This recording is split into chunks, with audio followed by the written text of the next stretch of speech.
Once the Truth Commission has wound up its work, there's no doubt that we can expect a spate of books from commissioners eager to share their insights and experiences with the world.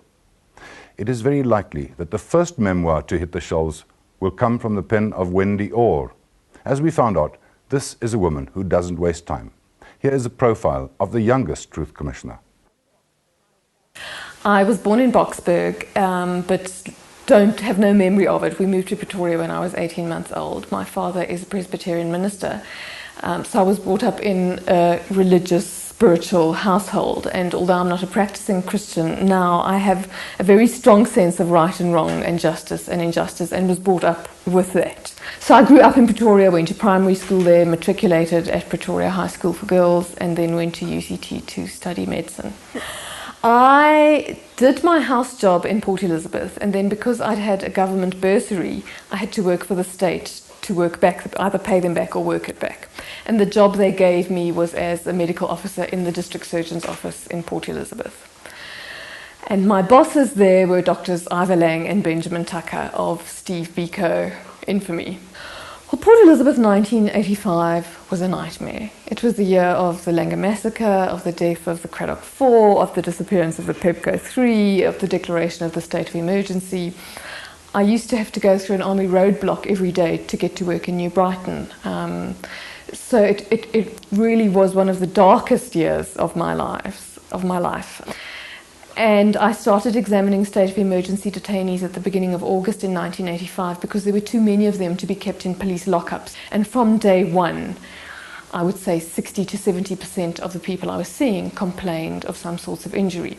And when I said to them what happened, they said the police beat me or assaulted me or tortured me or whipped me. And the vast majority of them had injuries consistent with these allegations. Orr wanted to report the beatings and torture experienced by detainees she treated, but there was no one to turn to.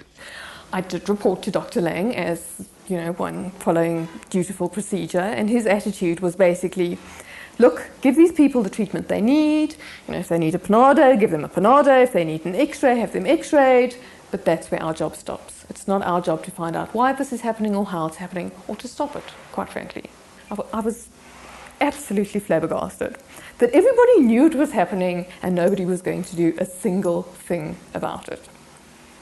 This went on for about a month, and I became quite desperate. The daily litany of suffering, of sjambok wounds, of lacerations, of horrible injuries, of mentally retarded young men who were detained for no rhyme or reason, elderly gentlemen who were released after their 14 days and then maliciously redetained as they were about to get on the bus to go home. It literally broke my heart. I didn't know what to do. And through a serendipitous circle of events and speaking to family members, I was put in touch with Helton Cheadle, a human rights lawyer who did a lot of labour law work in Port Elizabeth.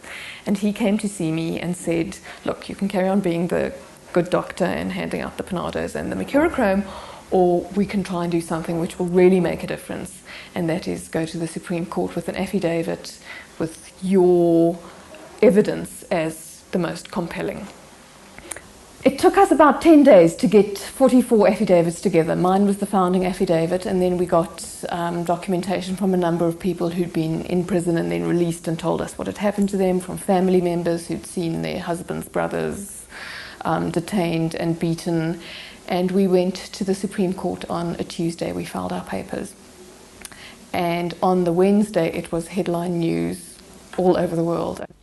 Life in the PE District Surgeon's office became unbearable for Wendy Orr. But the bravery of this young doctor who had spoken out against injustice was widely acknowledged. My motivations have been questioned, and I'd like to reiterate that what I did was out of a deep professional concern for the welfare of my patients and a belief that medical ethics should not be compromised. After leaving Port Elizabeth, Dr. Orr practiced in a range of health sector jobs, settling ultimately into a senior administrative post at the University of Cape Town. And out of the blue, one day in 1995, Barney Patjana phoned me and said, Wendy, can the Human Rights Commission nominate you for the TRC? And I said, well, Barney, I'd be honoured, but surely there are other people who are far more appropriate and suitable. He said, no.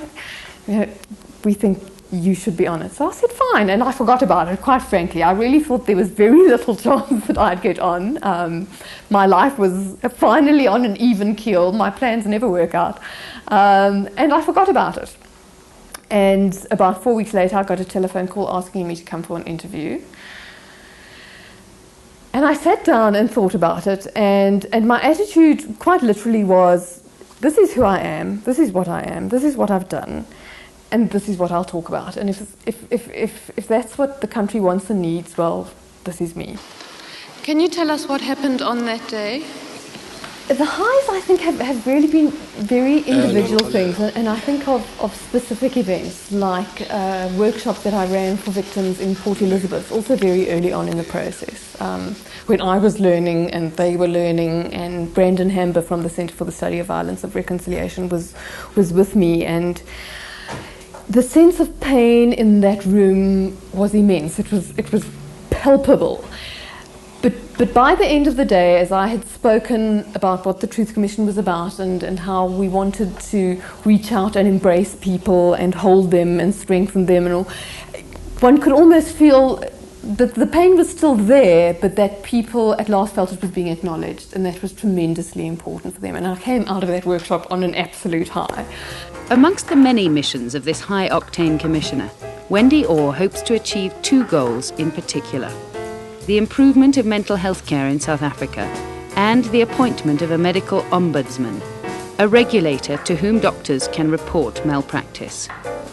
My immediate plans for when the TRC ends are to go and lecture in the USA for a few months. There are a number of schools of human rights at the universities there, and they're all very interested in hearing about the process, particularly within the health sector and what has happened. But I am a South African through and through, and I will come back. I stuck it out through the 80s, and I certainly will stick it out through the 90s and the new millennium.